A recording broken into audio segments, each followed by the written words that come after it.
जी स्वामी जी, जैसे कि मनुष्य का एवोल्यूशन हुआ है प्रकृति से, पशुओं से हम इंसान बने हैं। तो पशु अपनी सहज अवस्था में रहता है, तो ऐसे ही हमारा विकास हुआ है। क्योंकि उनके अंदर कोई पशुओं के अंदर कोई अवतार नहीं हुआ है, कोई धर्म नहीं है, उनका अंदर मस्जिद नहीं है, तो सहज ही उनका विकास हुआ है। लेकिन मनुष्य के पास आके यहाँ एक प्रॉब्लम बन गई है कि इसको यहाँ से आगे जाने के लिए इसको साधना की ज़रूरत है, धर्म की ज़रूरत है, नियमों की ज़रूरत है। तो मेरा सवाल ये है कि अगर ये पशुओं से सहज अवस्था से यहाँ तक पहुँच गया है, तो यहाँ इसको क्या प्रॉब्लम आ गई है कि इसका विकास जो है यहाँ रुक गया है? क्योंकि हर प्राणी जो है, हर जो जीव है, उसकी स्पीशीज़ कम हो रही है, लेकिन मनुष्य बढ़ रहा है। लगता है कि इस सीढ़ी से ये आगे जाने में इसको कुछ प्रॉब्लम्स आ रही है। तो इतने बुद्ध पुरुष भी हुए हैं, फिर भी इंसान उस विकास से नहीं चल पड़ा जैसे ये पीछे से आया है। तो क्या इसका कारण क्या है?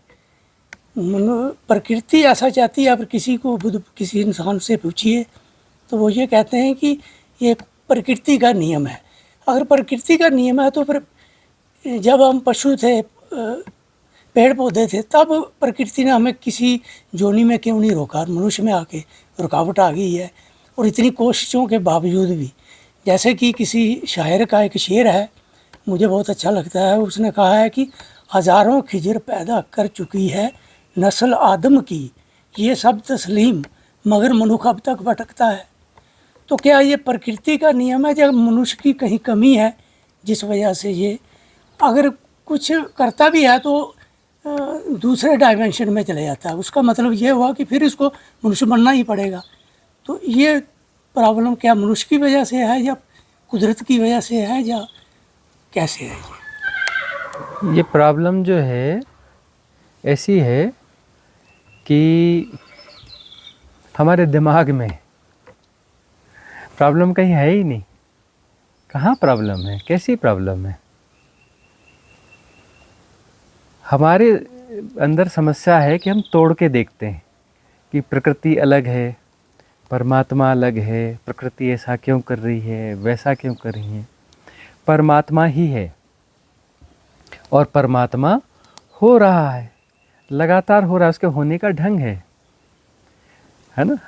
जो मेटाफिजिकल है वह भी परमात्मा है, जो फिजिकल है वह भी परमात्मा है। उसका एक आनंद है, उसका फ्लो, इसका प्रवाह है, होने का ढंग है। समस्या कहीं कुछ है ही नहीं। अब जो है इस भाषा के तरीके से देखें या तोड़ने वाले इस पैटर्न के तरीके से हम देखें, जैसा संसार सोचता है या धर्म की जो किताबें हैं या उस हिसाब से हम सोचें, या दार्शनिकता बोलें इसे, है ना, दार्शनिकता के हिसाब से हम इसे सोचें, फिलॉसफी, तो उस हिसाब से है कि प्रकृति है और प्रकृति अपने सहज विकास क्रम में है। यह हमने तोड़ दिया, हमने मान लिया कि परमात्मा अलग है, प्रकृति अलग है, तो वह सहज विकास क्रम में है। वह विकास क्रम क्या होगा? प्रकृति कहाँ जा रही है? परमात्मा होने की तरफ बढ़ रही है। मतलब प्रकृति में जो विलोम है, जो विलोम है, पत्थर है, मतलब वहाँ सेपरेशन है। फिर सेपरेशन को पूरा मानना पड़ेगा, एक बार तोड़ेंगे तो हजार चीज़ें टूटेंगी। तो पत्थर जो है परमात्मा की राह पर है और वह जो है विकास क्रम चल रहा है। ठीक है ना, योनियाँ जिसे हम कहते हैं कि बहुत सारी योनियाँ हैं, तो विकास क्रम चल रहा है। अब वो जो है पत्थर विकसित हो रहा है, टूट रहा है, तरल हो रहा है ना, अपना जो है बालू हो रहा है, फिर उसमें अन्य तत्वों का सहयोग हो रहा है और वह शैवाल कवक हो रहा है। वह जो है फिर जलचर हो रहा है, थलचर हो रहा है, उभयचर हो रहा है, नभचर हो रहा है, मनुष्य हो रहा है। यहाँ तक सहज प्रवाह दिख रहा है। मनुष्य के बाद में सहज प्रवाह बाधित दिख रहा है। मनुष्य के बाद में सहज प्रवाह बाधित दिख रहा है। बाधित क्यों दिख रहा है? क्योंकि मनुष्य के साथ में फ्री विल है।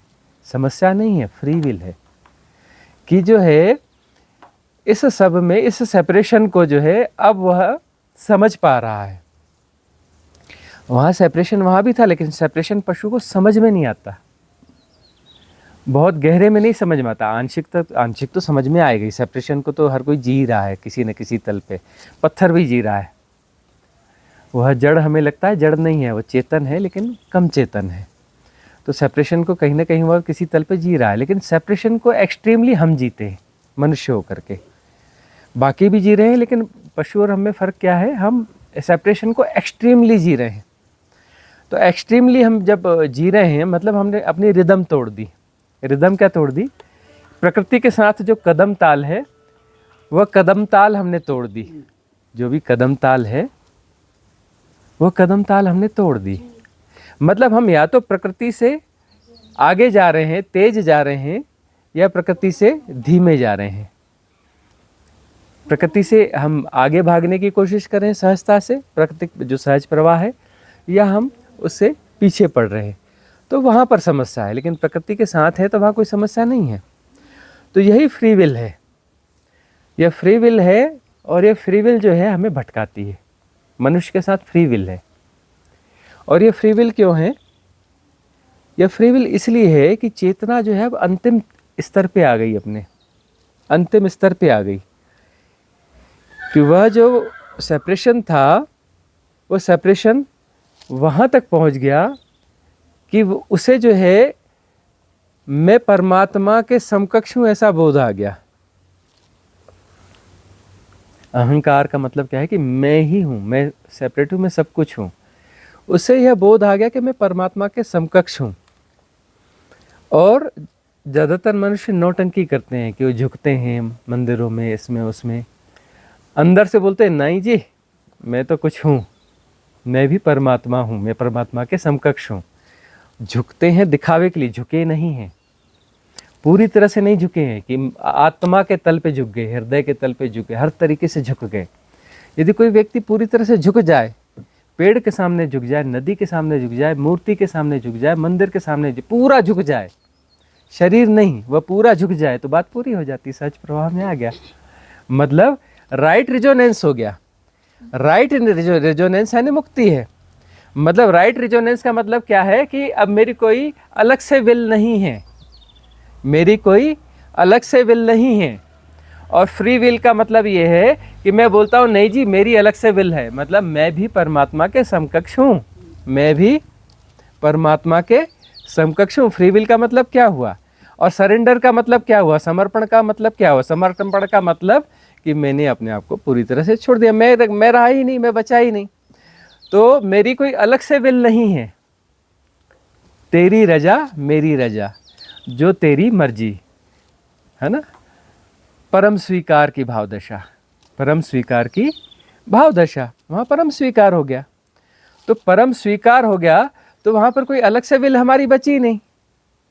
तेरी मर्जी मेरी मर्जी, तेरी रजा मेरी रजा, वहाँ बात ही पूरी हो जाती है।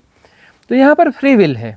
तो फ्री विल का मतलब ये है कि तेरी रजा के बगैर मेरी भी रजा है। तेरी रजा कुछ और है लेकिन मेरी रजा कुछ और है। अब वो आजकल शब्द चलता है क्या, डिवाइन प्लान, है ना, कि डिवाइन प्लान। डिवाइन प्लान का मतलब है कि उसकी रजा ऐसी है, लेकिन मैं कहता हूँ नहीं जी नहीं, मेरी रजा ऐसी है, ऐसा होना चाहिए, वैसा होना चाहिए, यह होना चाहिए, यह सही है, यह गलत है। मतलब मैं निर्णय दे रहा हूँ, मैं अपनी सत्ता की घोषणा कर रहा हूँ, मैं परमात्मा हो रहा हूँ, अपने आप को परमात्मा के अगेंस्ट जो है एक सत्ता के रूप में स्थापित कर रहा हूँ, सबसे अपने आप को तोड़ के अपने आप को स्थापित कर रहा हूँ। यही अहंकार है कि एक परमात्मा है और एक मैं हूँ, एक परमात्मा है और एक मैं हूँ, मैं अपनी सत्ता की घोषणा कर रहा हूँ, यही अहंकार है। और सरेंडर का मतलब क्या है? यही तो सिखाया गया कि झुक जाओ, झुक जाओ, मंदिर के सामने में झुक जाओ, मूर्ति के सामने झुक जाओ, नदी के सामने झुक जाओ, पहाड़ के सामने झुक जाओ, पेड़ के सामने झुक जाओ, कहीं भी झुक जाओ, पूरी तरह से झुक जाओ, बात खत्म हो जाए। दूसरा बचा ही नहीं, दूसरा बचा ही नहीं तो फिर अलग से विल कहाँ से होगी? फिर प्रतिसंवेदन से जीते हैं। एक हो गई फ्री विल और एक होते हैं प्रतिसंवेदन। प्रतिसंवेदन आज फिर से नए रूप में अनफोल्ड हो रहा है। प्रतिसंवेदन मतलब क्या कि जो तेरी रजा मेरी रजा, तब जो है प्रतिसंवेदन से जिएगा। प्रतिसंवेदन मतलब जो प्राकृतिक प्रवाह है, जो सहज प्रवाह है, वह प्रतिसंवेदन है। जब मेरी फ्री विल नहीं है, मेरी कोई अलग से विल नहीं है, तो प्रतिसंवेदन से जिएगा भाई। जिए जब वो तो शरीर है या जो चीज़ है यह सर्वाइव तो कर रही है, तो सर्वाइव फिर कैसे करेगी जब फ्री विल से सर्वाइव नहीं करे? फ्री विल से मैनेज कर रहा है। फ्री विल का मतलब हम मैनेज कर रहे हैं, मैनिपुलेट कर रहे हैं, चीज़ों को मैनिपुलेट भी कर रहे हैं। ऐसा नहीं जी ऐसा होना चाहिए, मैनिपुलेशन है। ये मैनिपुलेशन है ना, हम मैनिपुलेट कर रहे हैं। अब वो जो है वहाँ पर कोई मैनिपुलेशन नहीं है, हो रहा है तो उसमें कुछ भी हो सकता है भाई, वो हमारी रजा नहीं है, वो तेरी रजा है, वो सहज प्रवाह है, सहज प्रवाह से हो रहा है। तो वहाँ कोई फ्री विल बची ही नहीं, वहाँ पर सरेंडर हो गया, वहाँ समर्पण हो गया, वहाँ वननेस होगी। अहम ब्रह्मास्मि, प्रतिसंवेदन का मतलब है जो ब्रह्मचर्य हो गया, ब्रह्म अपनी चर्या में है, यह भी ब्रह्म है, बाकी सब तो ब्रह्म है। लेकिन मनुष्य बोलता है कि नहीं जी मैं ब्रह्म नहीं हूँ, मैं अलग हूँ, मैं ब्रह्म से अलग हूँ, एक ब्रह्म है और एक मैं हूँ। तो मैं गया तो ब्रह्म बचा, ब्रह्म बचा तो फिर वह जो है वह व्यक्ति प्रतिसंवेदन से चल रहा है। यह प्रतिसंवेदन का अर्थ हुआ। प्रतिसंवेदन है मतलब फ्री विल है नहीं, समस्या कुछ नहीं है। समस्या क्या है? Free will. फ्री विल का उपयोग करना समस्या है, फ्री विल का उपयोग नहीं करना, सरेंडर कर देना है समाधान है। जहाँ समाधान वहाँ समाधि, जहाँ समाधान वहाँ समाधि। अच्छा, वो पिछली एक बात रह गई थी, उसको भी पूरा कर देना, वो डायमेंशंस की और देवताओं की, है ना। तो जो देवताओं की बात है कि हम ये कह रहे हैं कि अब हम पहाड़ पर हैं, हिमालय में हैं, और यहाँ हम बता रहे हैं कि एक देवता हैं जो यहाँ के क्षेत्रपाल हैं। तो वह क्षेत्रपाल जो है इजोटेरिक सपोर्ट सिस्टम है। इजोटेरिक सपोर्ट सिस्टम की प्रश्न उठा रहे थे ना आप लोग कि इजोटेरिक सपोर्ट सिस्टम क्या है, इसे समझा भी दीजिए, ये आपका कहना था ना। तो इजोटेरिक सपोर्ट सिस्टम का अर्थ है कि अब जो व्यक्ति अपने सेपरेशन को काफ़ी हद तक डिज़ॉल्व कर चुका, उसकी घोषणा जो है कि मैं कुछ हूँ, वो काफ़ी हद तक डिज़ॉल्व हो गई, लेकिन तब भी आंशिक रूप से बच गई, आंशिक रूप से बच गई। मैं नहीं, मैं मिट गया, लेकिन हूँ बच गया, तो हायर डायमेंशन में जाएगा, है ना। और हूँ भी मिट गया, इजनेस बची, हैपन बचा, तो वह और हायर डायमेंशन में उच्च लोक के देवता हो गए, है ना। काफ़ी उच्च लोक के देवता, मतलब वो कल्याणकारी हैं, वो कल्याण करेंगे, सहयोग करेंगे, प्रेम देंगे, वो वननेस के करीब करीब जी रहे हैं, वननेस के करीब करीब जी रहे हैं वह। तो वननेस के करीब करीब जी रहे हैं, तो वो सब मैं ही हूँ, उनको तो लगता ही नहीं कि पराया है। तो वहाँ जाओ देवताओं के पास, तो देवता सबकी इच्छा पूरी करते हैं, सब पे कृपा करते हैं, है ना, कोशिश करते हैं, मतलब न्याय के साथ करते हैं। क्योंकि वो जो अपोजिट वाला है, जो कि किसी के खिलाफ बात करेगा, तो वो बैलेंस करेंगे ना, एक को आगे एक को पीछे नहीं, वो न्याय के हिसाब से करेंगे। न्याय का मतलब सब मेरा ही, सब मैं ही हूँ, तो वहाँ पर न्याय होना चाहिए कि जब अब मेरे दो बच्चे यदि लड़ गए, तो मैं तो बैलेंस करूँगा ना कि एक को ज़रूरत से ज़्यादा सज़ा दूंगा, एक को कर दूंगा, तो मतलब मेरे बच्चे दोनों नहीं कहलाए ना। जब मेरे दोनों बच्चे हैं तो मैं बैलेंस करने की कोशिश करूँगा। तो देवता के लिए जो है हम सब उनके बच्चे हैं, वननेस में जी रहे हैं। तो देवता के सामने जो है हम जाते हैं या कुछ भी करते हैं, तो देवता सपोर्ट करते हैं। और वही हम कह रहे हैं कि पहाड़ों में जो है देवता अभी भी ज़्यादा जीवंत है, बाकी जगह भी है। इजोटेरिक ग्रुप तो हमेशा काम करता है, बहुत सारे डायमेंशन है, 64 डायमेंशन है, सब जगह पर ये सारी चीज़ें हैं और सहयोग होता रहता है। तो जो है वह जो देवता हैं उनका सहयोग मिलता रहता है, उनका सहयोग जो है मिलता रहता है। तो पहले क्या होता रहा है, जब सरलता थी, मतलब गो स्लो, धीमे चलते थे तो सेपरेशन ज़्यादा नहीं था। जितना तेज भागेंगे, प्रकृति से जितना दूर ज़्यादा भागेंगे, उतना ज़्यादा सेपरेशन होगा। कदम ताल और बिगड़ गई, समस्वरता और बिगड़ गई, रिदम और बिगड़ गई, सहज प्रवाह और बिगड़ गया, तो उतना ज़्यादा सेपरेशन होगा। तो पुराने समय में जो सनातन की माइथोलॉजी थी ना, गो स्लो, धीरे धीरे चलो, कोई हड़बड़ी नहीं है। तो समय के चक्कर में देश काल का जो इफेक्ट है वो कम से कम होता था, सहजता होती रही।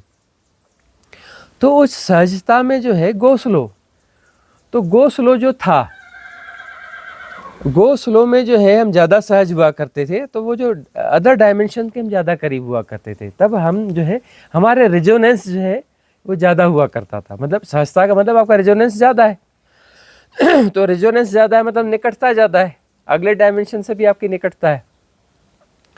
तो वो जो है देवताओं को आवाज़ लगाते थे ना पुराने समय में लोग, 500 साल पहले, 100 साल पहले, 1000 साल पहले और ज़्यादा, 1500 साल पहले और ज़्यादा, देवताओं को सीधे आवाज़ लगाते थे, फलाने देवता आ जाओ, काम है, और वो प्रकट हो जाते थे। आवाज़ लगाई और प्रकट। नहीं हो तो थोड़ा गुस्सा भी करते थे। क्यों? अरे भाई, हमारे जैसे हम अपने माँ पे गुस्सा करते हैं, अपने पिताजी पे गुस्सा करते हैं, वैसा गुस्सा। ये मेरे अपने हैं, मैंने आवाज़ दी, कैसे देर कर रहे हैं? तो अपना जो है वो उसमें आना ही पड़ेगा।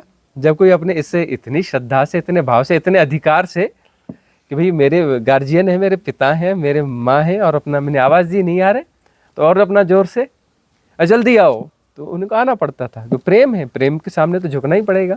प्रेम तो जोड़ने वाली चीज़ है। आवाज़ लगाते थे और वो आ जाते थे, और उनसे इंटरेक्शन होता था, यह ऐसा है या वैसा है, ऐसा करिए वैसा करिए। फिर उनको समझाते थे, बेटा ऐसा नहीं है, ऐसा, इस प्रकार से जो वो बैलेंस करते थे। तो आराम से इंटरेक्शन होता था हायर डायमेंशन की बीइंग से। क्यों? और अभी भी हो सकता है यदि हम गो स्लो में आ जाएं तो। यदि हम सहजता से जीवन जीते हैं, सरलता से जीवन जीते हैं, है ना, प्रकृति से जुड़ के जीते हैं, हम प्रकृति से अलग नहीं है, प्रकृति से टूट के नहीं जीते, हम प्रकृति के हिस्से की तरह यदि जीते हैं, तो हमारे रेजोनेंस फिर बढ़ जाएंगे, हमारा रेजोनेंस बढ़ जाएगा, और हम देवताओं से फिर जुड़ जाएंगे, देवताओं से वापस जुड़ जाएंगे, और देवताओं को फिर हम जो है देवताओं से इंटरेक्ट हो सकते हैं, हम देवताओं से इंटरेक्ट हो सकते हैं। और वह हाँ, क्वेश्चन क्या आपको ये उठाना पड़ेगा ना, टाइम बगैर टाइम वेस्ट किए। तो वो जो है इस प्रकार से इंटरेक्शन जो है बड़ा सहज हुआ करता था। गुरुजी, अभी आप जो इंटरेक्शन की बात कर रहे हैं, तो जैसे कुछ लोगों के बीच बीच में क्वेरीज आती हैं कि मुझे वो दिखे, वो माता दिखी, या मैंने वो कृष्ण जी को देखा या शिव जी को देखा, तो वो इल्यूजन है या वो भी वो मतलब कि कोई इंटरेक्शन ही हो रहा था? मतलब ये कैसे डिफरेंस समझ में आएगा कि इल्यूजन था या उन्होंने सच में माता को या किसी देवी को देखा? हाँ, अब इसमें इस समझने वाली बात है कि इसमें बहुत सारे मेंटल प्रोजेक्शन भी होते हैं।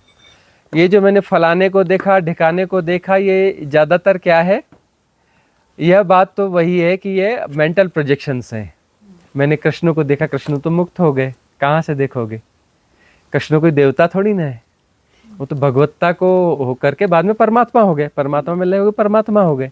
तो कृष्ण तो कहीं नहीं पाए जाते, क्योंकि वो परमात्मा हो गए, कृष्ण के रूप में नहीं है, या कोई हाँ।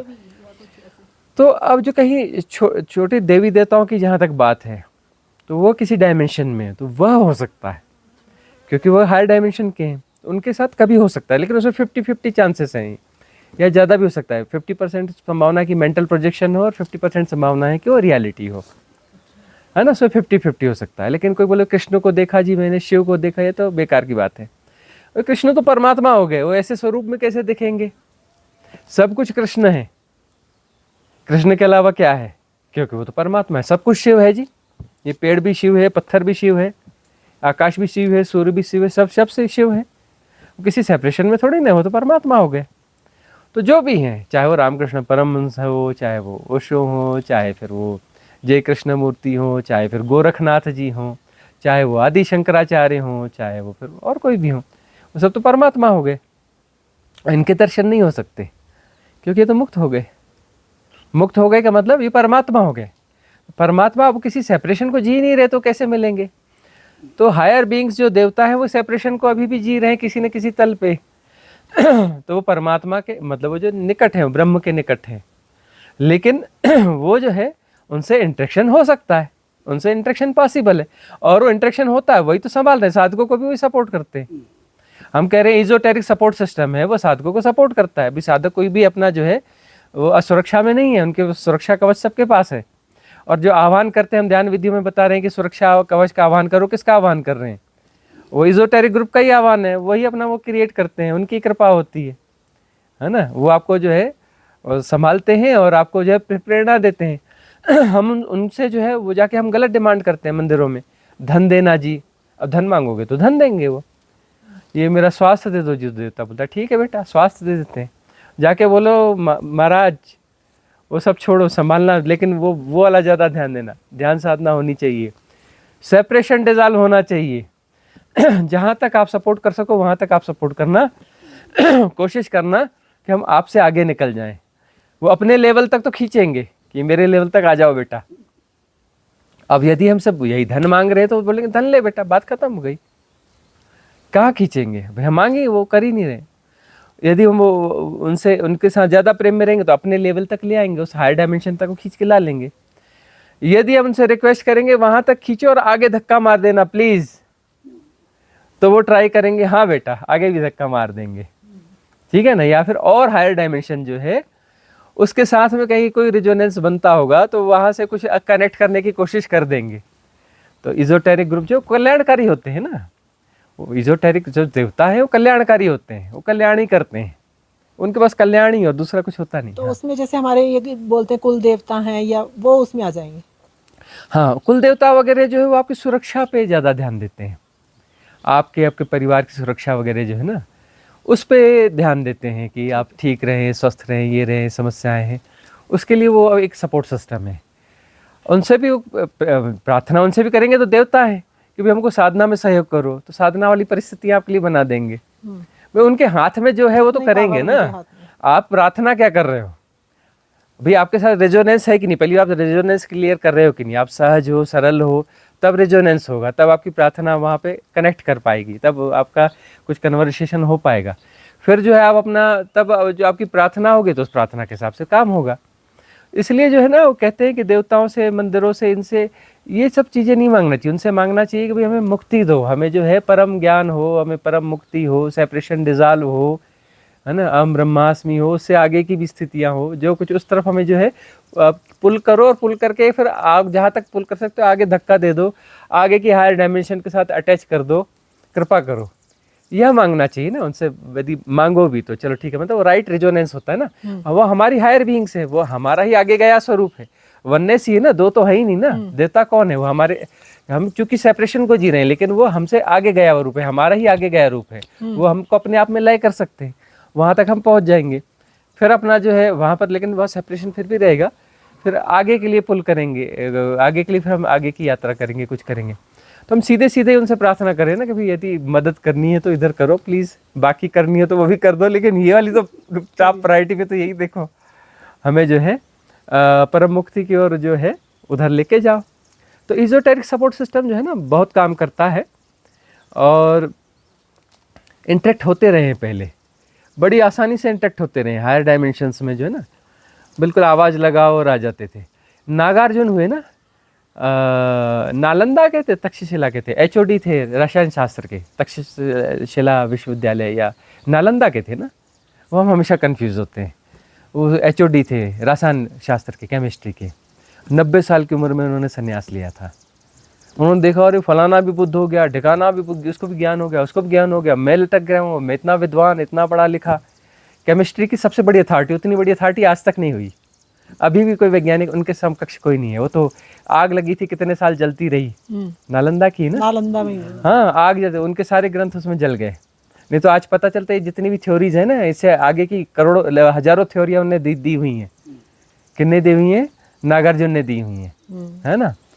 तो वो जो है 90 साल की उम्र में उन्होंने संन्यास लिया था, और उन्होंने साधना करते करते वहाँ, उनको काठमांडू में नागार्जुन पर्वत कहा जाता है, अभी बहुत ऊंचा पर्वत है, वहाँ उनकी साधना सफल हुई थी और आत्मज्ञान हुआ था।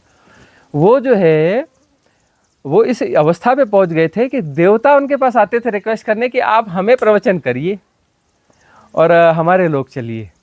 तो वो जो है सशरीर उनके लोक जाते थे, मनुष्य होकर के वो उनके लोक में जाकर के वहाँ उनको प्रवचन करके आते थे। तो रसायन शास्त्र के वो इतने बड़े विद्वान थे, उन्हें जो है मॉलिक्यूलर स्ट्रक्चर का इतना ज़्यादा नॉलेज था, और उसकी एनर्जी को अपनी मेंटल एनर्जी के साथ कैसे उसकी फ्रिक्वेंसी को चेंज किया जा सकता है। अपनी फोर्थ बॉडी जो है, मेंटल बॉडी, उसमें उस एनर्जी, वहाँ से एक एनर्जी क्रिएट करके जो मॉलिक्यूलर स्ट्रक्चर, उसमें प्रकम्पन है ना जो ऐसे, उस प्रकम्पन से वो molecular structure electron, proton, neutron बनता है। एक खास तरंग दैर्ध्य में वो फ्रिक्वेंसी है ना, वह वेवलेंथ में है, खास वेवलेंथ है, उसमें अपना प्रकम्पन है। तो उसको प्रकम्पन को यदि चेंज कर दो, वो चेंज कर दो तो दूसरा डायमेंशन के अनुकूल कर दो, कि जिस डायमेंशन के हम अनुकूल करेंगे उस डायमेंशन के हमारे अणु चेंज हो जाएंगे, तो हम सशरीर उस जगह पहुंच जाएंगे। तो वो उसको चेंज करके जिस डायमेंशन का देवता आया उससे अपना करते थे, हाँ खड़े रहो, तुम्हारी मैं चेक करता हूँ तुम्हारी फ्रिक्वेंसी क्या है। उसकी फ्रिक्वेंसी चेक करते थे, हाँ तुम्हारी फ्रिक्वेंसी है, 1 मिनट मैं चेंज करता हूँ। अपने कपड़ों की भी फ्रिक्वेंसी चेंज कर लेते, तो उसकी तो छोड़ो, मेंटल पावर से अपने सामान की सबकी फ्रिक्वेंसी चेंज करके और अपना वो वहाँ पहुँच जाते थे। और वहाँ पहुँच करके फिर उनको प्रवचन करके फिर फ्रिक्वेंसी चेंज करके फिर इस डायमेंशन में वापस आ जाते थे। ये नागार्जुन रहे हैं। तो ऐसा होता रहता है। ओशो भी अभी हुए हैं, तो ओशो के साथ ओशो ने डिस्क्लोज नहीं किया है, लेकिन हमें पता है। अब वो कुछ चीज़ें हैं, वो चीज़ें हमें ट्रांसफ़र हो गई हैं, ये हमारे पास है वह इन्फॉर्मेशन, या वह हमारे पास वह सारी चीज़ें उपलब्ध हैं। तो ओशो जो है वह भी ये काम किया करते रहे जो नागार्जुन ने किया है, अलग अलग डायमेंशन में जाना। वो तो अपना ऐसा भी करते रहे कि अलग अलग डायमेंशन के देवता को इनवाइट करते थे। उनका कोई प्रवचन चल रहा है तो इनवाइट कर लेते थे, फलाने डायमेंशन के आ जाओ। और लोग अपना वो करते थे कि भाई यहाँ कितने लोग बैठे हैं, 10,000 लोग, 10,000 नहीं, वहाँ 10 लाख लोग बैठे हैं, बाकी दिख नहीं रहे, अलग अलग डायमेंशन के देवता वहीं बैठे हुए, वो भी प्रवचन सुनने आए हैं उनके, और उनसे भी बोल रहे हैं। लेकिन जो है वो अपना जो है अब बाकी लोगों को पता नहीं चल पाता था। उसमें एक दो सन्यासी थे, उन्हें सब दिखते थे, उन्हें सब पता चलता था कि वो कौन कौन आया क्या आया। एक दो सन्यासी थे, सबको देख पाते थे। उतने गहरे में एक दो ही थे, उससे ज़्यादा नहीं थे। उन्होंने भी शरीर छोड़ दिया है। तो इस प्रकार की कुछ बातें हैं। तो गुरुजी, ये चेतना और आत्मा दोनों एक ही चीज़ है या दोनों में कोई डिफरेंस है? चेतना का अर्थ तो यही है कि चेतना यानी है सब कुछ, एवरीथिंग। चेतना यानी सब कुछ। और आत्मा का अर्थ है कि चेतना यदि किसी सेपरेशन के तल पे जी रही है, किसी सराउंडिंग्स को फॉलो कर रही है, तो वह इंडिविजुअल चेतना हो गई, वह आत्मा हो गई। जो चेतना जो है किसी सराउंडिंग को फॉलो कर रही है।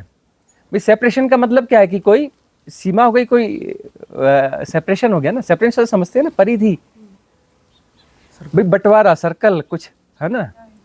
तो कोई अपना उसने सराउंडिंग्स बना ली कि मैं यह हूँ, मैं यह हूँ, तो एक सराउंडिंग हो गई।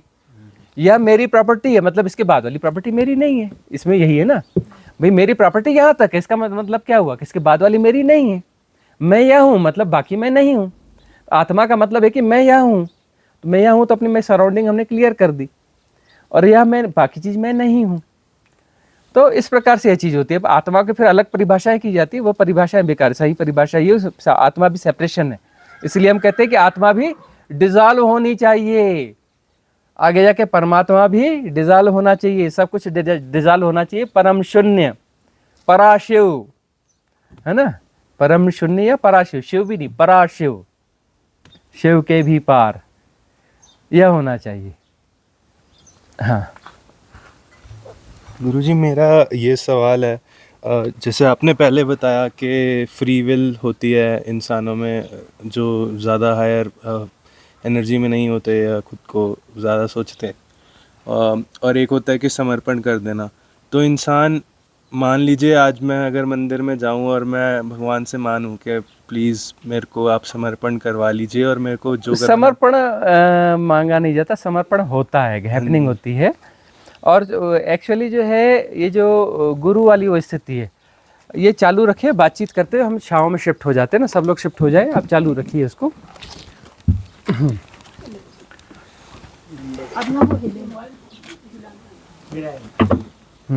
सारा अपना व्यू ले लीजिए, सारा कवर करके दिखाइए कि भाई कहाँ पे हो रही है ये सारा कुछ।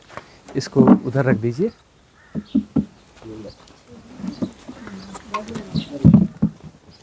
गुरुजी, मेरा सवाल है कि मैं इस समय कैसे जानूं कि मैं फ्री विल को इस्तेमाल कर रहा हूं या मैं अभी समर्पण में हूं, क्योंकि भ्रम तो हो ही सकता है। नहीं, समर्पण अभी घटा नहीं है, समर्पण नहीं घटा। इसलिए जो है ना, जो गुरु वाली जो स्थिति रही है, वो वाली चेयर उनको दे दीजिए। हाँ, सुनील को। हाँ, तो जो है गुरु का काम क्या रहा है, गुरु का काम क्या रहा है, गुरु का काम क्या रहा है। गुरु जो है इस स्टेज पे आ जाता है। गुरु वह कौन होता है? गुरु वह होता है जो आपके अहंकार को तोड़ देता है, आपकी धारणाओं को तोड़ देता है, आपको कुछ देता नहीं, आपसे छीनते जाता है, खूब तोड़ फोड़ करता है, आपकी वाट लगाता रहता है, आपकी ऐसी तैसी करता रहता है। गुरु का मतलब क्या है? जो आपकी रोज ऐसी तैसी करे, जो आपकी रोज वाटर लगाए, जो आपकी धारणाओं को रोज तोड़ दे, आपको तोड़ फोड़ के मटिया मेट कर दे, है ना, तोड़ते जाता है तोड़ते जाता है तोड़ते जाता है, वह गुरु है। प्यार थोड़ा सा करता है दिखावे के लिए, बाद में देता है ठुकाई दनादन, वह होता है कौन? गुरु।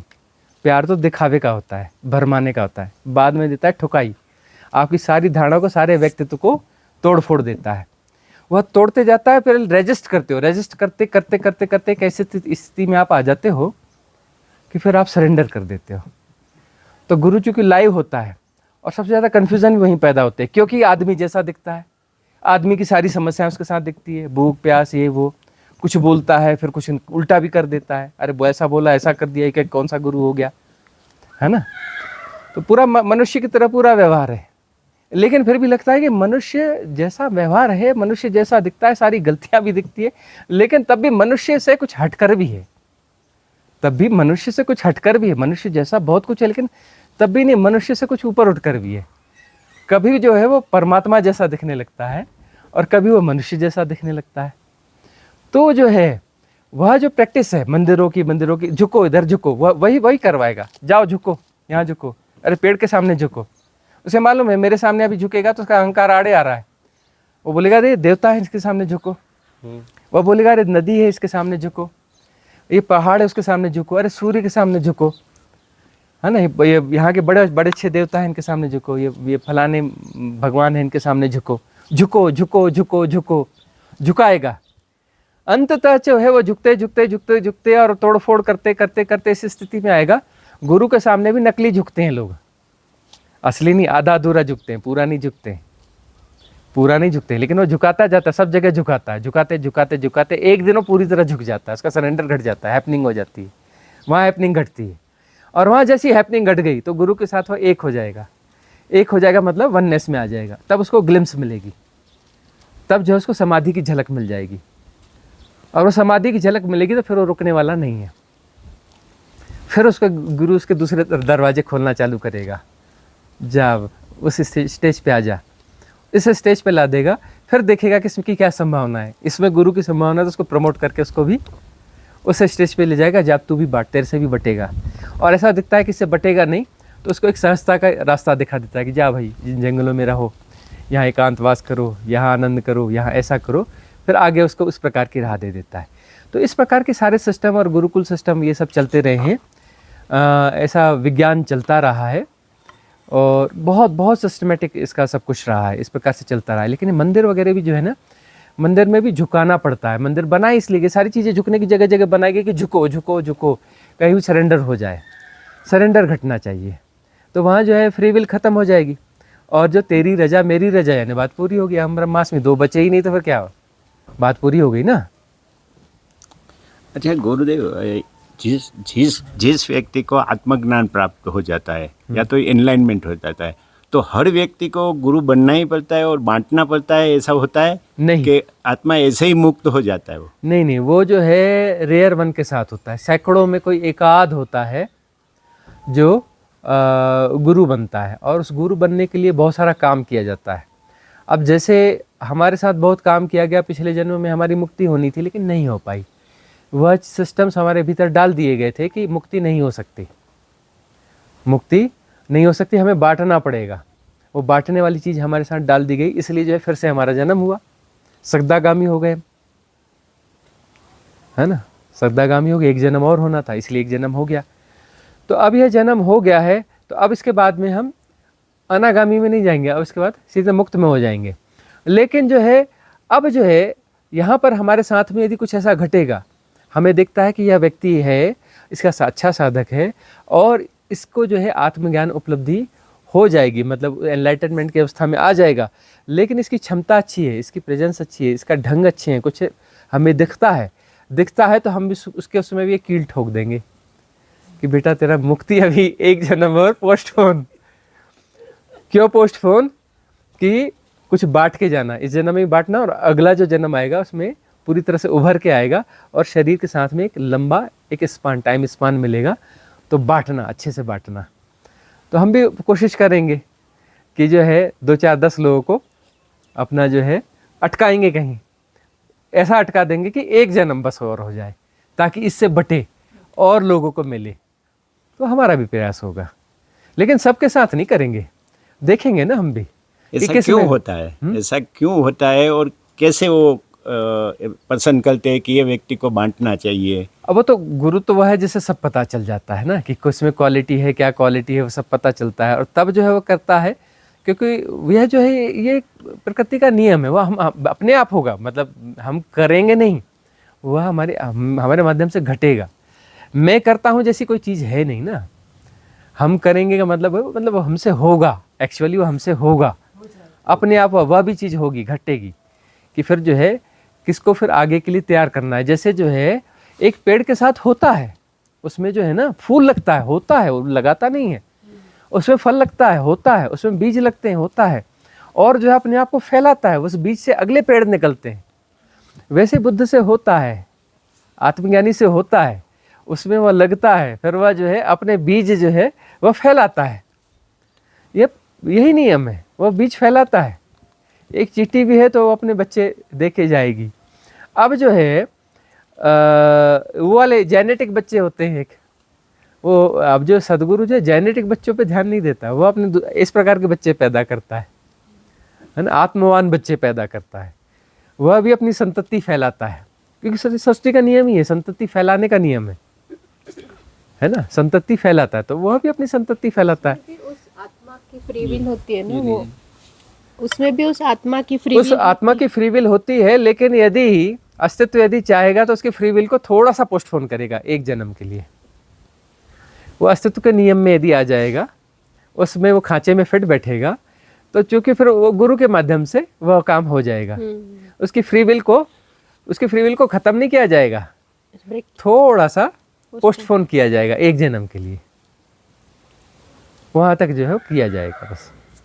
कहीं गुरु जी इसमें ऐसा तो नहीं कि एक कर्म उसमें ऐड कर दिया जाए कि ये आपको कर्म करना है, हाँ बस वही है, वो कर्म ही आपका अधूरा रह अब गया। ये जो है यह भी तो वासना है ना, हमारी कोई वासना रही होगी कि हमको शिक्षा देनी है, धर्म की शिक्षा देनी है, धर्म का ज्ञान देना है, साधना देनी है, ध्यान साधना देनी है, हमारी कोई वासना रही होगी, ये वासना हमें घुसाई गई है ना, ये हमें डाली गई, ये डाली गई तो वो वही फसावट बनी और वही जन्म का कारण बनी। वासना और फ्री विल एक ही। वासना, हाँ, वासना जो है, वासना का अर्थ यह हो गया कि वो तो मुझे यह करना है, मुझे यह पाना है, मुझे यह होना है, मुझे गुरु होना है। वासना का मतलब मुझे यह होना है, मतलब मुझे कुछ होना है, मुझे गुरु होना है, मुझे यह कर देना है, तो यह जो है वासना हो गई, है ना।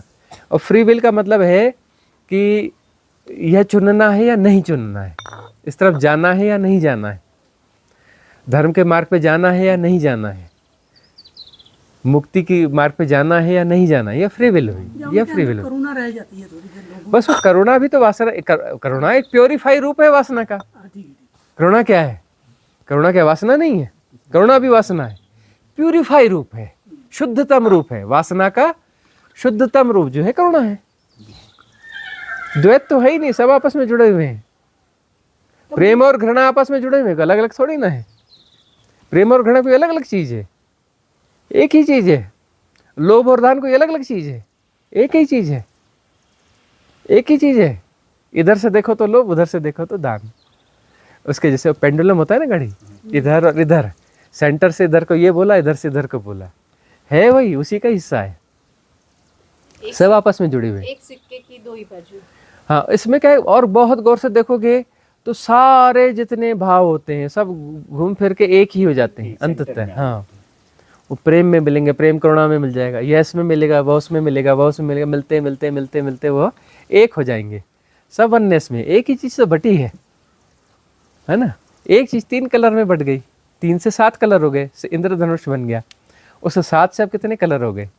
हजारों कलर हो गए, हजारों कलर। क्या वहाँ जाओ कि मुझे जो है वो पेंट की दुकान में, एशियन पेंट, बर्जर पेंट, कि मुझे क्या चाहिए, वो कलर चाहिए, कौन सा चाहिए, हरा कलर चाहिए, तो वो हरे कलर में आपको कौन सा शेड चाहिए, तो बोलेगा ये जी ये 1200 कलर हैं, कौन सा हरा चाहिए 1200 में, ये बताओ।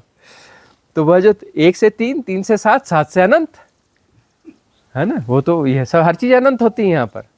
यहाँ पर जो कुछ है सब अनंत है, अनंत में अनंत ही हो सकता है ना, परमात्मा अनंत है, अनंत में अनंत ही होगा, यहाँ से कोई सेपरेशन नहीं हो सकता, कोई डुअलिटी नहीं हो सकती, अनंत में अनंत ही होगा। हमें सभी को डिफाइन करते हैं। हाँ, सब कुछ अनंत ही है। गुरुजी आप थोड़ा सा टॉपिक अलग करके बोल रही हूँ, जैसे शरीर से जुड़े हुए कि एक जो 7 शरीर हैं, एक तो थोड़ा सा उनके बारे में बताना है, और जैसे अब हम शरीर में तो है ही है, तो बीमारियां वगैरह आती हैं, तो कुछ तो फिजिकल वैसी होती हैं और कुछ जो आप कहते हैं साइकोसोमेटिक होती हैं, आधी से ज़्यादा साइकोसोमेटिक होती हैं, तो उनसे कैसे निजात पाई जा सकती है, छुटकारा पाया 7 जा शरीर, 7 शरीर यानी पहला शरीर जो हमें दिखता है, यह कौन सा शरीर है? भौतिक शरीर, फिजिकल बॉडी। इसके पीछे आकाश शरीर है, इथरिक बॉडी। उसके पीछे सूक्ष्म शरीर है, कॉजल बॉडी। तीसरा शरीर कॉजल बॉडी, सूक्ष्म शरीर, कारण शरीर भी कहते हैं इसको। चौथा शरीर मेंटल बॉडी, मनुष्य शरीर। चौथा शरीर यानी मनुष्य शरीर हुआ। और 5वां शरीर यहाँ से मेटाफिजिकल जैसा कुछ चालू हो जाता है, यहाँ तक फिजिकल वर्ल्ड है ये पूरा ना। और इसके बाद में मेटाफिजिकल, मतलब वो बहुत हायर डायमेंशंस जो होती है ना, वो होती है। उसमें 5वां शरीर हो गया स्पिरिचुअल बॉडी, आत्मिक काया है ना, आत्म शरीर। और उसके बाद है ब्रह्म काया, 6वां शरीर कॉस्मिक बॉडी है ना। उसके बाद में बॉडीलेस बॉडी, जिसे हमने शिव काया नाम दिया इस शिवरात्रि में है ना, उसको हमने शिव काया नाम दिया। 7वां शरीर यानी शिव काया, मतलब जो अनंत है, असीम है, निराकार है, निर्गुण है, बियॉन्ड टाइम एंड स्पेस है, वह जो हो गई शिव काया, मतलब परम मुक्ति की अवस्था थे। 7 शरीर होते हैं। तो ये 7 शरीर होते हैं और आपस में सब जुड़े हैं। इसके विज्ञान के बारे में हम समय समय पे चर्चा करते रहते हैं। अब आपका प्रश्न ये था कि बीमारियां जो है साइकोसोमेटिक होती हैं, मतलब मन में आती हैं और मन से ये प्रकट होती है। तो मतलब शरीर का जो प्रकट रूप जो दिख रहा है वह क्या है? भौतिक शरीर है। और दूसरा शरीर क्या हुआ जो नहीं दिख रहा है, उसका पीछे वाला, वह हो गया मनुष्य शरीर, मेंटल बॉडी। तो ये आपस में एक ही है। मन का स्थूल रूप क्या है? शरीर है। शरीर का सूक्ष्म रूप क्या है? वो मन है। तो मन में जो चीज़ आती है उसका रिएक्शन, उसका प्रकटन कहाँ पे होता है? शरीर में होता है। शरीर में कुछ होता है तो मन पे होता है। शरीर में चोट लगी सबसे पहले किसको पता चलेगा? मन को पता चलेगा, है ना। गर्मी लगी सबसे पहले किसको पता चलेगा? मन को पता चलेगा। कोई भी सेंसेशन होगा किसको पहले पता चलेगा? मन को। और मन में यदि किसी की भ्रांति डाल दी जाए, जादू वादू इसीलिए काम करते हैं, हिप्नोटिज्म, आपके मन को हैक कर लिया जाता है। आपके मन में यदि डाल दिया जाएगा कि ऐसा है जी वैसा है, तो जादू काम करने लगता है। बोलते हैं ना, और ये फलाने ने यह कर दिया, फलाने ने वह कर दिया, ये जादू कर दिया, और फलाना ने है ना हमको ये बिगाड़ दिया जी, हमको ऐसा कर दिया जी। ये सब कैसे होता है? वो सबकॉन्शियस माइंड को हैक कर दिया, हैक करके उसमें वह चीज़ डाल दी। अब वह चीज़ यदि डाल दी तो वो जो उसके शरीर में प्रकट होने लगेगी। हम उस थॉट को एनर्जी देते हैं। हाँ, हम उस थॉट को एनर्जी देने लगते हैं। भाई सबकॉन्शियस माइंड में जो भी चीज़ आएगी उसको एनर्जी देंगे। वो तो ऐसे तरीके से डाला जाता है कि सारी एनर्जी को सक कर लेता है। और प्रोग्राम डाला जाता है ना, उस प्रोग्राम में वो चीज़ डाल दी जाती है कि सारी एनर्जी को सक कर लेगा तो आपके शरीर पर प्रकट होने लगेगा। तो बीमारियां जो है, ऐसे 90% बीमारी हमारी धारणाओं की बीमारियां हैं, 90% से ज़्यादा है। इसलिए जो है यही कहते हैं ना, इलाज कराओ।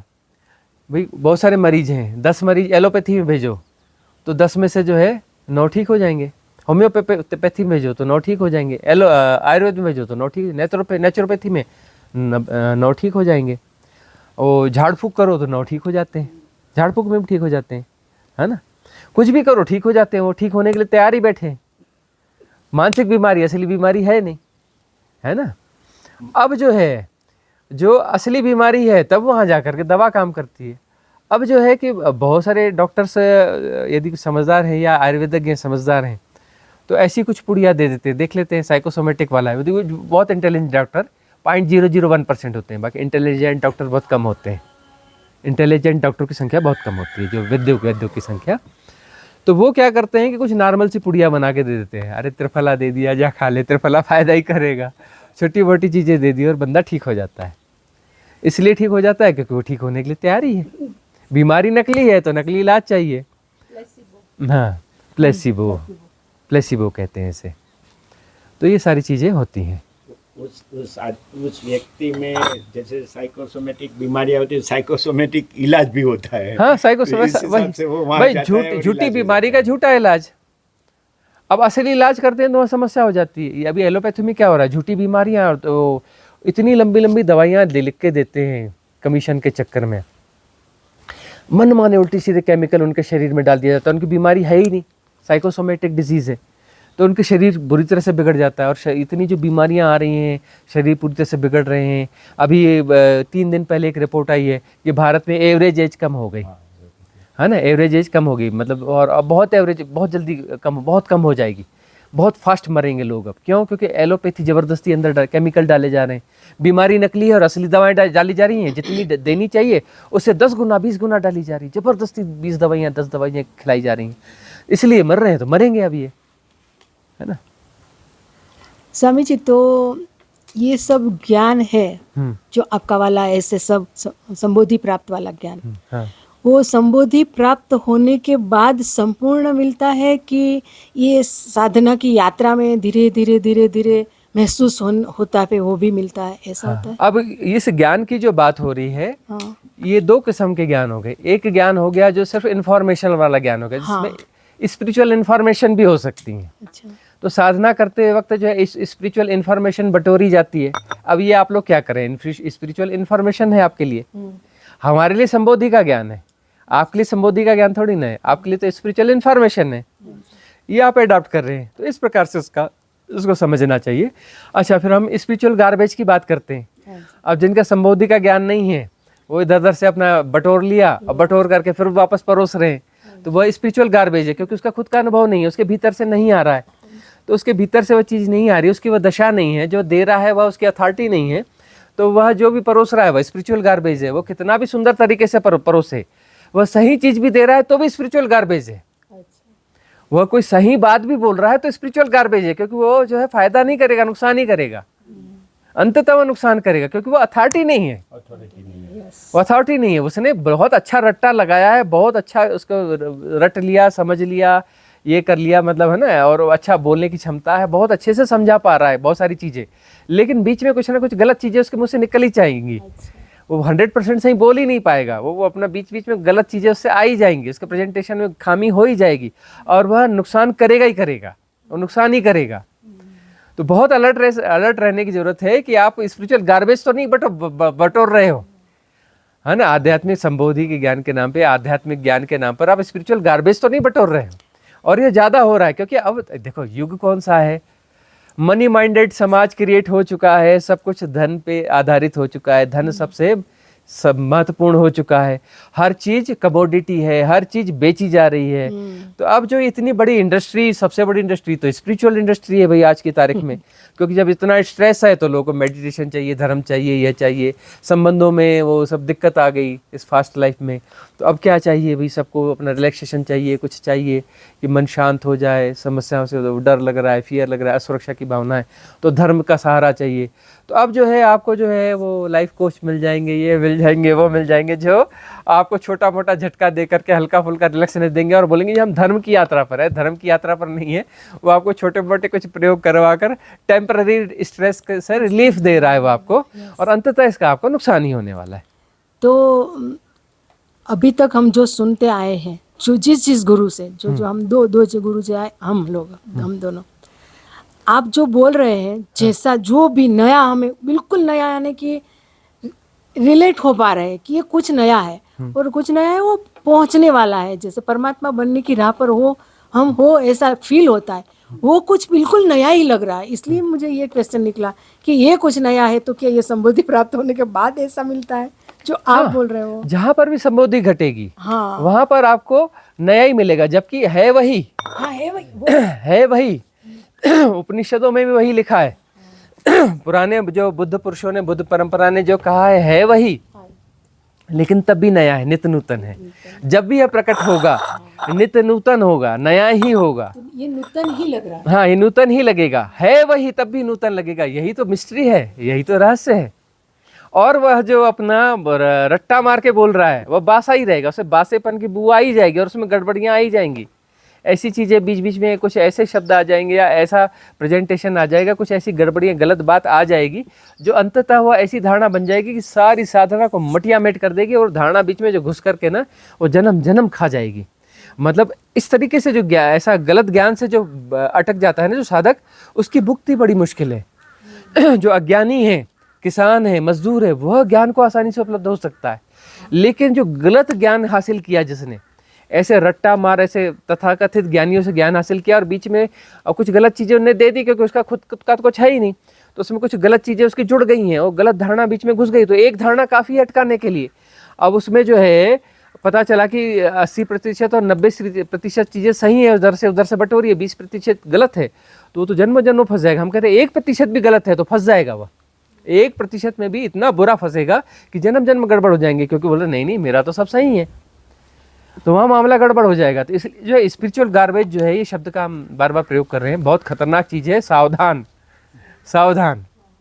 तो और ये जो संबोधि प्राप्त ज्ञान है तो बिल्कुल अपने आप खिल के आएगा, वो उसमें तो कोई सवाल ही नहीं है, वो तो खिल के आएगा। जो निकलता है ना वो आपके मुख से जो सुना है हमने, हाँ। वो कहीं पढ़ने में आए और वो जो समझ आता है ना, तब ऐसा होता है कि विस्मयकारी होता है, तो विस्मित हो जाते हैं हम कि ये गुरुजी ने बोला था और ये हो रहा है, पहले ऐसा कुछ कभी नहीं हुआ।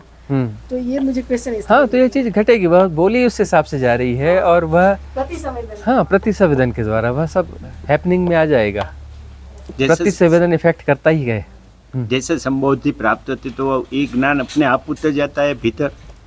हाँ, उसमें तो सब कुछ फ्लावरिंग हो जाती है ना, कली फूल बन गई और कुछ है नहीं। अच्छा, आप भी कली हो, आप भी फूल हो जाओगे, सबकी संभावना है, संभावना सबकी है, फ्री विल है, पोस्टपोन करो, कब तक कर सकते हो। स्वामी जी, किसी गुरु के पास स्पिरिचुअल नॉलेज है, हाँ। तो वो भी तो गार्बेज, सिर्फ नॉलेज ही है तो वो भी तो गार्बेज ही है, तो बढ़िया गार्बेज है, अब क्या है? एक्चुअली जब गुरु कुछ देता है, नहीं, मैं जिसके पास सिर्फ नॉलेज ही है, वो हाँ। नहीं है, हाँ हाँ ऐसे बने हुए हैं जैसे, हाँ हाँ, सिर्फ उसके पास नॉलेज है, उसको कोई जो सिर्फ नॉलेज है वही तो हम समझा रहे हैं, जब से और के बोल क्या रहे हैं, वही तो बोल रहे हैं कि कितना भी अच्छा बोल रहा है कोई, अब गुरु बन के बोल रहा है या कुछ बन के बोल रहा है, कैसे भी बोल रहा है, वह कितना भी बोल रहा है, कैसा भी बोल रहा है, बहुत सुंदर बोल रहा है, बहुत अच्छे मैनेजमेंट से बोल रहा है, कैसा भी बोल रहा है, तो स्पिरिचुअल गार्बेज ही हुआ ना, वो तो स्पिरिचुअल गार्बेज ही हुआ, क्योंकि उसका खुद का अनुभव नहीं है। अब जो है इन शब्दों के माध्यम से जो हम आपको दे रहे हैं, हो सकता है हमारे प्रेजेंटेशन से अच्छे प्रेजेंटेशन और लोगों के होंगे, लेकिन जो आपको जो चीज़ मिलेगी वो कुछ और मिलेगी। ये सब शब्द नहीं है, शब्द के साथ में बहुत सारी ऊर्जाएं हैं, इसके साथ में इजोटेरिक सपोर्ट सिस्टम जुड़ा हुआ है। हम साधारण तरीके से भी आपको कुछ बोलेंगे तो उसमें आपको मिलेगा बहुत ज़्यादा, घटेगा बहुत ज़्यादा। इस प्रतिसंवेदन बहुत कल्याणकारी होता है। प्रतिसंवेदन जो है वह हैपनिंग को घटा देता है, उससे जो है ना, हैपनिंग से प्रतिसंवेदन हो रहा है तो आगे भी वो हैपनिंग हो जाएगी, वह घटेगा, पूरा इजोटेरिक सपोर्ट सिस्टम उसके साथ काम करेगा, होगा ही होगा, है ना। इसमें अपना इसमें कोई रुकावट वाली कोई बात ही नहीं है इसमें तो, और उसमें रुकावट वाली बात हो जाती है, क्योंकि वो तो बात ही अलग है, बात ही उल्टी है वह।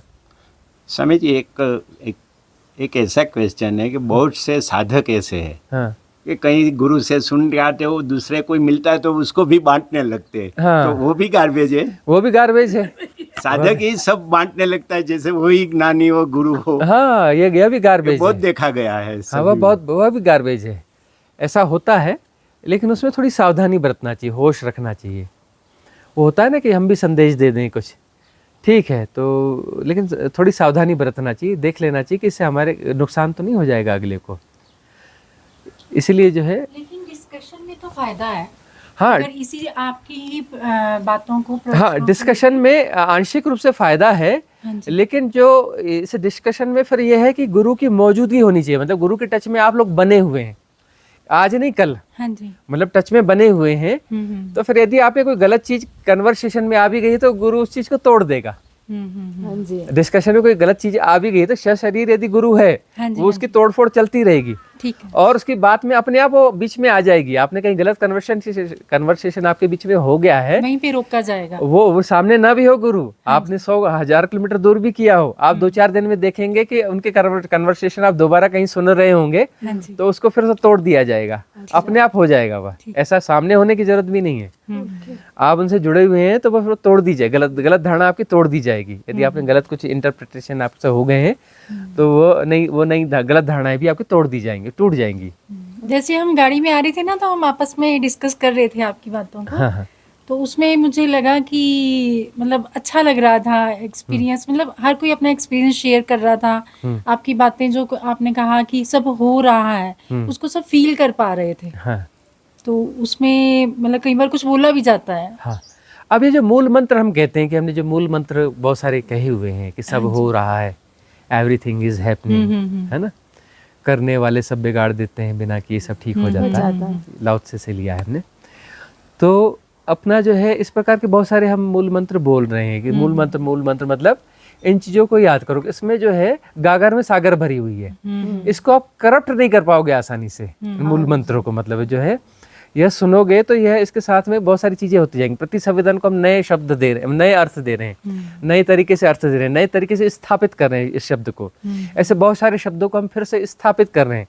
तो जब स्थापित कर देते हैं इन शब्दों को, हमारी पूरी देशना के साथ कोई जुड़ेगा, हमारी पूरी देशना के साथ यदि कोई जुड़ेगा तो उसे वो हमने क्या स्थापित किया है वह उसे पता चल जाएगा। तो हमारा वह शब्द उसको तुरंत जगा देगा, तुरंत वह स्फुरण पैदा करेगा। हमारा एक शब्द जो है वो शब्द वो पहले भी सुनते रहे होंगे, दूसरे लोग भी सुनते हैं, लेकिन उनका उन पे प्रभाव नहीं पड़ेगा क्योंकि हमने उसको स्थापित किया है, उसके साथ में अपनी एनर्जी डाली है।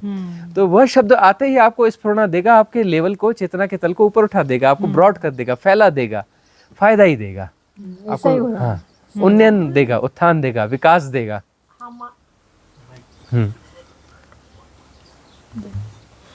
मुझे अगर कुछ चाहिए तो मेरे इजोटेरिक ग्रुप मुझे गुरु के माध्यम से दे रहा है, या मैं पहले गुरु ढूंढ रही हूँ और फिर इजोटेरिक ग्रुप गुरु के थ्रू मुझे हेल्प कर रहा है, इसमें या मैं डायरेक्टली इजोटेरिक ग्रुप? दोनों चीजें होती है। पहले तो इजोटेरिक ग्रुप आपको गुरु के पास ले जाएगा। मतलब मेरा कनेक्शन पहले मेरे इजोटेरिक ग्रुप से, मतलब मेरे अब अनजाने ऐसा में हुआ है। नहीं, बहुत इसमें हजार मैं चीजें अनजान हैं। हूँ। नहीं, इसका कोई नियम नहीं है। आप कोई भी नियम ढूंढ रही हैं, बिल्कुल गलत जा रही है, किसका नियम है ही नहीं, अच्छा, है ना। इसको 100 साल कोशिश करिए, कुछ नहीं मिलेगा आपको। इसमें हजार चीजें हैं, कोई एक नियम नहीं है इसका। तो इसमें जो है अब ऐसा है कि पिछले जन्मों में आप उस गुरु से जुड़ी रही हैं और उस गुरु का कोई वचन है कि मैं मदद करूंगा, तो उसकी मदद आएगी। कैसी मदद आएगी? यदि वह पुनः शरीर में आ गया किसी कारण से, सगदागामी उसको बना दिया गया, उसको उसके मुक्ति को पोस्टपोन किया गया, तो फिर वह आएगा, जैसे हमारे साथ हो रहा है। तो वह फिर आना पड़ेगा और सब वापस जुड़ोगे तो इसमें इजोटेरिक ग्रुप आपको धक्का दे दे के वापस ले आएगा। अब जो है किसी ने कहा कि अगले जन्म में मेरी हेल्प रहेगी, किसी सदगुरु ने कहा हेल्प रहेगी, और वह जो मुक्त हो गया तो वो एनर्जी सपोर्ट सिस्टम छोड़ के जाएगा। अब जो है ऐसे भी कुछ लोग हमारे पास आएंगे जो पिछले जन्मों में किसी दूसरे गुरु से जुड़े हुए थे, पुराने सदगुरु से, जो भगवान हो गए, ये हो गए, उनसे जुड़े हुए थे। अब वो सपोर्ट सिस्टम उनको धक्का दे करके कहाँ ले आएंगे? हमारे पास ले आएंगे, धक्का दे देकर ले आएंगे कि यहाँ से जुड़ो, कि हमने कहा था सपोर्ट करेंगे, यह वह जगह है जहाँ पे राइट सपोर्ट मिलेगा, जहाँ से मुक्ति हो जाएगी। तो इस प्रकार से वह सपोर्ट आएगा। अब जो है कोई अपना सदगुरु से जुड़ गया, तो जुड़ने के बाद में इजोटेरिक ग्रुप फिर जो है दूसरे तरीके से सपोर्ट करेंगे। अब कोई साधक है, उसकी साधना जो है थोड़ी विकसित हो गई, थोड़ी ग्रो हो गई है, लेकिन उसको अभी गुरु नहीं मिला और पुराना कुछ समझ में नहीं आ रहा है। तब जो है इजोटेरिक ग्रुप करेगा कि भाई इसकी क्वालिटी कुछ ऐसी दिख रही है, ये गुरु यहाँ पर है, ये शिष्य यहाँ पर है, ये शिष्य हो सकता है, जोड़ो इनको, कैसे जोड़ना है, तो वह ऐसा जोड़ा जाएगा।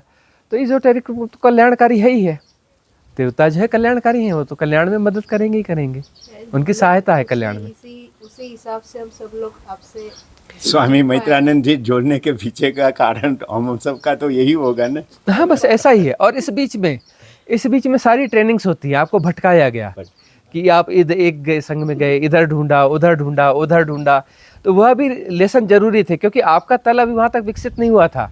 तो इजोटेरिक ग्रुप आपको पहले भटकाएगा भी कि नहीं, अभी उस लेवल पे जाना है, तो उस लेवल के पहले बनो, नहीं तो आप वो रिजोनेंस हो कहाँ पाएगा और ग्रहण कैसे कर पाओगे। तो ग्रहण, हाँ, तो फिर प्राथमिक ज्ञान आपको, प्राइमरी एजुकेशन के लिए आपको भटकाया जाएगा कि जाओ किंडन गार्डन में जाओ, इधर जाओ, उधर जाओ, भटका के। कई लोग बोलते हैं हम इतना क्यों भटके, पहले आपके पास क्यों नहीं आ गए? भाई वह जो है वहाँ तक होना पड़ेगा। और हम भी जो है उस गोल्डन एरा की उस पीक की प्रतीक्षा में ही थे, और वह जब पीक बनी तो फिर जब वह चीज़ें हैपनिंग होने लग गई, सारी चीज़ें होने लग गई। एक बार और प्रयास हुआ था तो वह चीज़ें घटी थी, लेकिन वह ग्रुप हमने फिर डिज़ॉल्व कर दिया था। एक साधक ग्रुप हमारे साथ पहले बन चुका है, फिर हमने डिज़ॉल्व कर दिया क्योंकि उनकी पात्रता बहुत कम थी और हमारे साथ दरअसल घट ज़्यादा गया था। उस समय बांटना हमारी मजबूरी थी, यंग एज थी हमारी, उस समय बांटना हमारी मजबूरी थी। हमसे मतलब बट रहा था तो जो सामने आ रहा था, जो उस जंगल पहाड़ के गांव में, उस जंगली क्षेत्र में जो लोग अपना आ सकते थे वो आ गए, जुड़ गए, और वहाँ पर जो बटना था उन्हीं के बीच में बट गया। लेकिन उनकी पात्रता नहीं थी, वह उन लोगों की पात्रता नहीं थी। उनकी पात्रताएं थी, बहुत छोटी पात्रताएं थी। कुछ पात्रता थी तभी तो हमारे पास आए वो, लेकिन पात्रताएं बहुत छोटी थी उनकी। तो उस तल पर वो आ गए और उन्हें वह चीज़ मिल गई जो उनकी पात्रता से ज़्यादा थी, तो फिर वो ग्रहण नहीं कर पाए वह। फिर जो है एक लंबा अवसर आया और वो सेटलमेंट का। इस बीच में बहुत सारी चीज़ें सेटल हुई, पूरे कॉस्मॉस में, यूनिवर्स में, इसमें उसमें हमको भी तैयार किया गया, सब सारी चीज़ें तैयारियाँ हुई। उस तैयारी के बाद में फिर वह चीज़ वापस घटना शुरू हो गई है। अब वापस घटना शुरू होगी, अब ये पूरे सेटल उसके साथ हो रही है। गुरु जी, इससे मिलता जुलता एक और क्वेश्चन है, जैसे आपका नाम मैत्रेयानंद जी कैसे पड़ा? जैसे क्यूरियोसिटी है या एक्चुअली क्या है, हम क्या बहुत सारे मार्गों में रहे हैं, है ना। हम विपश्यना में भी रहे हैं, इधर भी रहे। वैसे वो चीज़ जो होती है वो मतलब ये मत समझना आप कि इसके बाद में कोई पिछले जन्म में हाई स्टेज में गया है और यहाँ आया है तो उसको भटकना नहीं पड़ता है, भटकना उसे भी पड़ता है। हालांकि हमारी भटकन कोई ऐसी नहीं थी, हम वहाँ जाते थे तो कोई चीज़ जो वहाँ होती थी हमें समझाना नहीं पड़ता था। उनकी जो किसी को कोई देशना है, 50 साल की देशना है, हमें 5 मिनट में समझ में आती थी, 5 मिनट भी नहीं लगते रहे। कोई भी देशना समझने में हमें कोई समय का अंतराल नहीं था, तो हम सब जगह आते जाते रहते थे। ऐसे करते करते फिर जो है ओशो के टच में भी हम आए, तो ओशो की देशना को हम बहुत जल्दी पी गए। ओशो की देशना को वो मतलब ऐसा है कि मूल देशना तो हम जो है 5-10 मिनट में पी गए। उनकी मूल देशना 5-10 मिनट में ही पूरी देशना उनकी पी गए। फिर उसका जो फैलाव था और जो भी उसमें हम बहुत सारी परंपराओं में रहे आए। बस साधना थी, हमें कोई ना कोई कहीं ना कुछ जगह तो चाहिए होती है ना। अब विपश्यना विशोधन विन्यास हम गए, मौन का हमें वो मिल रहा था। सवाल ये नहीं कि वहाँ से हमें फ़ायदा हो गया, ग्रोथ तो हमारी, साधना तो 5 साल की उम्र से चल रही है। हम जंगलों में जाकर अकेले साधना में रहे, वो ग्रोथ तो हमारी थी, लेकिन अलग अलग जगहों पर वह चीज़ें थी। और यूनिवर्स हमें, इजोटेरिक ग्रुप हमें तैयार भी करना चाह रहा था कि अभी इस एरा में क्या क्या चीज़ें हैं, उससे जुड़े हुए लोग आएंगे तो उन्हें आप क्या बताएंगे। तो वो वाली ट्रेनिंग भी होनी, तो हमें सब जगह हुआ। तो ओशो के साथ हमारा रेजोनेंस ज़्यादा रहा, सबके बहुत सारे लोगों के साथ रहा। माँ आनंदमयी के साथ रहे, समता योग में रहे, सहज मार्ग में रहे, अपना जो है सबके साथ रहे। जय कृष्णमूर्ति को भी हमने पढ़ा सुना है, ऐसा कुछ नहीं है, बहुत जगहों पे आए गए। तो अब ये हुआ कि जो है ओशो के साथ रेजोनेंस हमारा थोड़ा ज़्यादा हुआ। तो ज़्यादा हुआ तो एक्चुअली नाम आया वहीं से ही है, यह नाम आया वहीं से ही है। तो नाम आया था, उसमें थोड़ा सा चेंज हुआ है ना। आनंद मैत्रेय उनके बड़े प्रिय शिष्य रहे हैं और काफ़ी उच्च अवस्था में थे, तो वही नाम वहाँ से आया है। उसके बाद उसमें चेंज हुआ। चेंज एक ऐसे व्यक्ति ने किया है कि वह भी बड़ा आश्चर्य है कि किसी आश्रम का जो है किसी बड़े आश्रम का एक ड्राइवर था वहाँ पे, लेकिन बहुत अच्छी बीइंग, वह अच्छा व्यक्ति, क्वालिटी। तो वह जो ड्राइवर है उसने कहा कि नहीं, हम आपको इस आनंद मैत्रेय के नाम से नहीं पुकारेंगे, हम आपको स्वामी मैत्रेयानंद महाराज हम ऐसा बोलेंगे आपको। और उसने अपने मोबाइल का, नहीं, हम आपका नंबर जो है गुरुजी मैत्रेयानंद महाराज, ये इस नाम से हम आपको सेव कर रहे हैं। तो वह इतनी सरलता और सहजता से और ऐसा कुछ हैपनिंग के माध्यम से हुआ, हमने कहा कि स्वीकार है, अंदर से आया कि स्वीकार है। हम ये नहीं कहते कि कोई बड़ा आदमी होगा जी वह करेगा और तब हम उसको करेंगे, नहीं, वो हैपनिंग इतनी प्यारी थी उस ड्राइवर की, हमारे अंदर से आया कि स्वीकार है। और उससे फिर वो मैत्रेयानंद हो गया, प्रतिसंवेदन हो गया। उस अस्तित्व ने उस माध्यम से, उस ड्राइवर के माध्यम से यह नाम तय कर दिया कि मैत्रेयानंद होगा। आप आपकी साधना के बारे में कुछ बताइए, किस तरह से आप साधना। अब हमारी साधना तो अब ऐसा है कि बहुत छोटी उम्र से, 5 साल की उम्र से हम रेगुलर साधना में आ चुके थे। और चूँकि हम जंगल के इलाकों में नहीं रहते थे, हम जंगल के अंदर ही रहते थे। हमारा घर भी जंगल में ही था, हमारे घर के आसपास भी बड़े बड़े पेड़ और जंगल हुआ करते थे, इससे ज़्यादा जंगल था। तो जो है हम जंगलों में ही रहते थे, कहीं भी चले गए तो जंगल ही है। तो जहाँ अभी मनुष्य न हो, पेड़ पौधे, तो जंगलों में निकल जाते थे और चुपचाप छुप छुप कर अपनी साधना करते थे। हमारे परिवार को, गांव वालों को, किसी को पता ही नहीं चलता था कि हम साधना में हैं। साधना हमारी नियमित रूप से चलती रही और फिर जो है हम चले जाते थे छोटी उम्र में ही कि जा रहे हैं, कहाँ जा रहे हैं, बस जा रहे हैं, उठाए बैग और चले गए। और 15-16 की उम्र में ही ऐसे जाना चालू कर दिया था और घर में बताते नहीं थे कि हम कहाँ जा रहे हैं। और वो शुरू में था, लेकिन बहुत जल्दी एक्सेप्टेंस हो गया। और यह नहीं बताते थे कि कब आएंगे, कहाँ जा रहे हैं, बस जा रहे हैं, हमें भी नहीं पता कहाँ जा रहे हैं। पढ़ाई नहीं की आप? पढ़ाई भी करी सब हुआ है।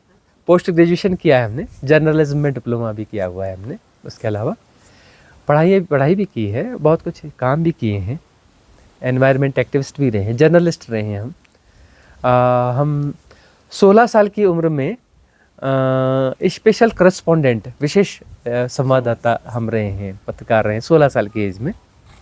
और आकाशवाणी से जुड़े रहे, दूरदर्शन वगैरह में बहुत छोटी उम्र में हम आते रहे। तो ऐसे बहुत सारे काम किए हैं। इकोनॉमी के फील्ड में हमने काम किया हुआ है, अर्थ जगत के क्षेत्र में हमने काम किए हुए हैं। तो ऐसा नहीं है, वो सब कुछ होता है, हमने घुमा फिरा भी ये सब किया। वो जो साधना में जब व्यक्ति रहता है ना, ऐसा लगता है कि अरे इतना इतना यह कैसा, और सब कुछ हो जाता है, सब कुछ हो जाता है। हमने क्रेडिट नहीं लिए हैं, लेकिन भारत सरकार की जो पॉलिसीज़ हैं, इसमें बहुत सारी पॉलिसी हमारी बनाई हुई पॉलिसियाँ हैं, बहुत सारे कानून हमारे बनाए हुए कानून हैं। तो वह लेकिन होता है, यह हैपनिंग के माध्यम से होता है। और क्रेडिट हम नहीं लिए, हमारा नाम आपको कहीं नहीं मिलेगा। और वो सिर्फ लिमिटेड वो लोग जानते होंगे जो एक्स प्राइम मिनिस्टर्स हैं या प्राइम मिनिस्टर्स या कुछ ऐसे जो लोग हैं हायर लेवल के, वही जानते हैं, उन्हें ही पता है और हम उन्हें ही एडवाइस करते हैं और वो चीज़ें लागू हो जाती हैं। हम क्रेडिट लेते नहीं, हमें वो भी नहीं। और यदि कोई भी देश या विश्व संगठन या सरकारें चाहे तो हमको किसी भी सब्जेक्ट पर हमसे एडवाइस ले सकती हैं। जिस समाधान पर वो 10 साल बाद पहुँचेंगे वो हम उनको 10 मिनट में दे सकते हैं। कोई भी ऐसी, चाहे अर्थ जगत की समस्या हो, हेल्थ की समस्या हो, युद्धों की समस्या हो, या कोई भी मैनेजमेंट की समस्या हो, एग्रीकल्चर की समस्या हो, किसी भी समस्या पर कोई भी सरकार हमसे राय लेना चाहे तो विशेषज्ञों की जो समिति 10 साल में जिस जगह पे पहुंचेगी, हम उससे ज़्यादा अच्छे सॉल्यूशन 10 मिनट में दे सकते हैं। क्योंकि हम दे सकते हैं, यहाँ क्या है, यहाँ समझने की बात, हम दे सकते हैं मतलब हम नहीं देंगे, हमारे माध्यम से होगा, हमें नहीं पता क्या होगा, होगा, हैपनिंग होगी, प्रतिसंवेदन के माध्यम से हो जाएगा। जब हमारे सामने ऐसी कोई समस्या दी जाएगी तो हमारे माध्यम से घट जाएगा कि यह ऐसे ऐसे में ऐसा हो जाएगा। तो ये चीज़ें होने लगती हैं। सब कुछ हुआ, एजुकेशन भी हुई, सब कुछ हुआ, जॉब्स भी हुए, छोड़े भी, बहुत कुछ हुआ है। सारण जी, हमने सुना है कि आपको मिनिस्टर भी बनाने वाले थे। नहीं, एक्चुअली एक्चुअली क्या है कि क्या है वो नहीं, एक्चुअली क्या है, कुछ बड़े स्तर के कुछ ऐसे राजनयिक और बड़ी हस्तियां रही हैं, वो चाहते थे कि हम जो है देश की जो ऊपर की सीट्स हैं वहाँ पे पहुँचे। वो चाहते थे कि बड़े संगठन या फिर मिनिस्ट्रीज़ में या राजनीति के माध्यम से हमें जो है चुनाव लड़ाए जाएं और हमें जो है मिनिस्ट्री पे पहुँचाया जाए और कुछ ऐसा किया जाए। वैसे प्रयास थे, यंग एज में थे हम, यंग एज में, तब की बातें हैं ये, यंग एज की बातें। उसके बाद तो हमने फिर जो उच्च स्तर के राजनयिक हैं सबसे संबंध तोड़ ही दिए हैं। अब डायरेक्ट टच में हम बहुत नहीं हैं, जो ऐसे कुछ आते रहते हैं राजनीतिक खुद से, तो बस उतने ही, हम ज़्यादा कुछ इनके टच में अब नहीं हैं। स्वामी जी, मुझे लग रहा है कि ये वाला वीडियो है ना, ये वाला आप जो अभी बोले ना कि कोई भी मुझसे सलाह ले तो मैं हो सकता है मेरे द्वारा प्रतिसंवेदन हो सकता। लग रहा है कि यूएन में ही आपका वाक्य हम जाएगा ही जाएगा पक्का, और हम सबको, पूरी मानव जाति को कुछ ना कुछ मिलेगा। हाँ, ये जो सारी समस्याएं हैं पूरे विश्व में, हाँ, इनके समाधान इतने जटिल नहीं है जितने सोचे जाते हैं, और बहुत अच्छे व्यवहारिक समाधान दिए जा सकते हैं। और इस पूरी व्यवस्था को विदिन 3 years जो है पूरी तरह से पटरी पे लाया जा सकता है, पूरी तरह से। सारी एक साथ, कुछ एक समस्या की बात नहीं करें, सारी समस्याओं को विदिन 3 years पूरी तरह से पटरी पे लाया जा सकता है। ऐसा कुछ भी नहीं है।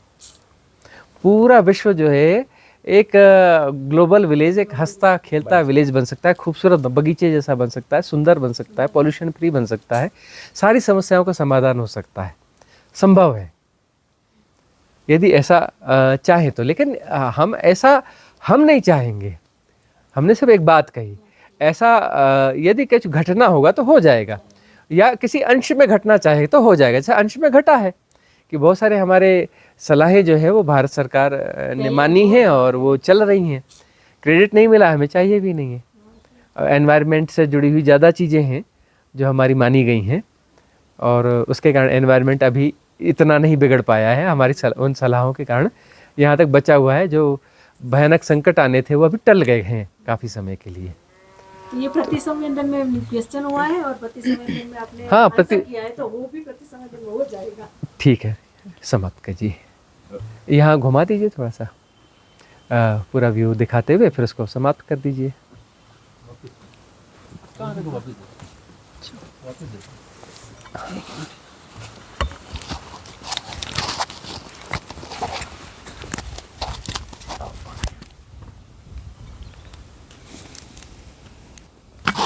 स्वामी जी, आज का ये ज्ञान अद्भुत ज्ञान है। स्वामी जी, एक ज्ञान अद्भुत ज्ञान के आज का एकदम आपको खूब खूब